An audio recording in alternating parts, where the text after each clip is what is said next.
Hello students, welcome to my channel. Please subscribe and share. तो students, आज के क्लासे আমি আলোচনা করব সর্বনাম শব্দ ইদম সম্পর্কে। আজকে আমরা ক্রিয়ালিঙ্গের রূপটা আলোচনা করব। পূর্বের ক্লাসে আমরা পুংলিঙ্গ স্ত্রীলিঙ্গ আলোচনা করে ফেলেছি। আজকের ক্লাসে আলোচনা করব ক্রিয়ালিঙ্গের রূপটা। তাহলে স্টুডেন্টস, শুরু করা যাক।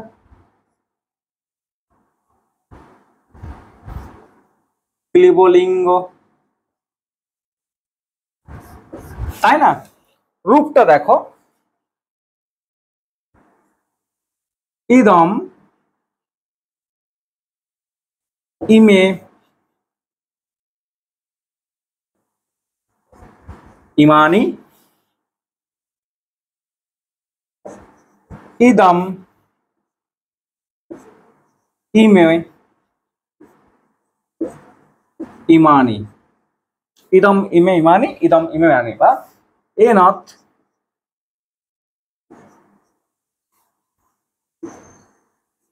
এনে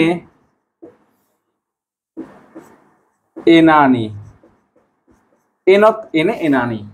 তৃতীয়তে দেখো, অনেন বা এনেন আভ্যাম এভিহি, তাই না?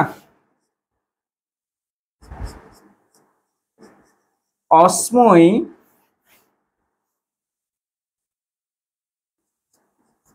আভ্যাম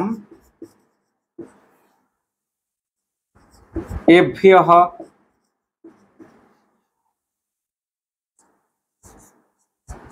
অস্মাৎ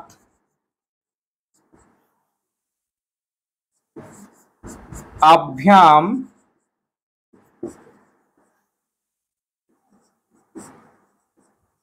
এভ্যঃ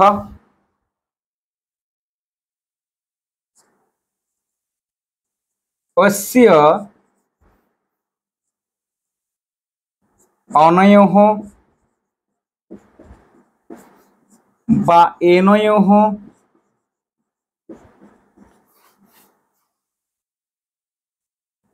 এষাম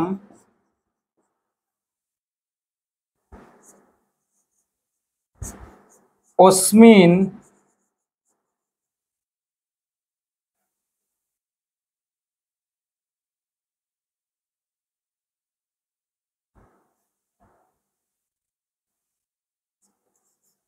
অনয়োঃ বা এনয়োঃ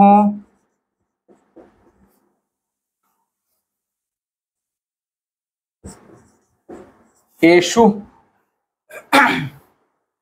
ইদম ইমে ইমানি, ইদম ইমে ইমানি বা এনত এনে এনানি, অনেন বা এনেন আভ্যাম এভিহি, অস্মৈ আভ্যাম এভ্যঃ, অস্মাৎ আভ্যাম এভ্যঃ, অস্য অনয়োঃ এনয়োঃ এষাম, অস্মিন অনয়োঃ এনয়োঃ এষু।